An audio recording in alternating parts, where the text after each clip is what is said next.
Good evening, students. Till now, we have covered the topic, that is why do we fall ill, and we have discussed many things in it.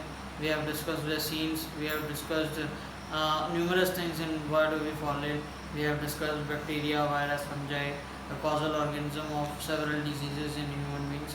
Now, we will start a new topic, that is known as natural resources. Let us begin this topic.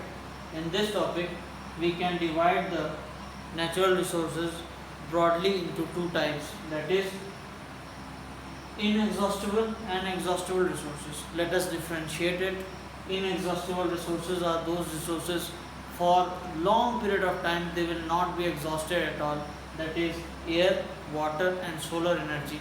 These resources, we predict that over 100 years it won't be affected without the very exhaustive use of these resources, that is air, water and solar energy. Moving on to the next one, that is exhaustible resources. These resources are thought to be extinct over some years of say suppose 25 years after, they can be exhausted completely. Example is soil, the fertility of soil and underground water. Living things, some living things are going to extinct over a long period of time, which will affect the climatic condition as well as the natural phenomena of the earth. Now moving on, these exhaustible resources can be divided into renewable and non-renewable resources.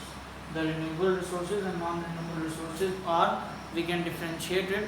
Renewable resources are those resources which we can define as the resources which we can reuse and we can recycle it. Example, the solar energy.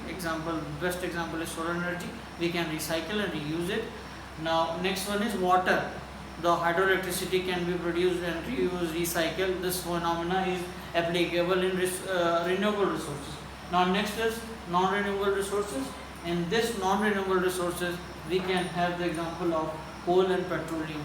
Coal and petroleum are going to be completely extinct over some period of time, and this comes under non-renewable resources. That is the concept of recycle, reuse is not applicable in non-renewable resources.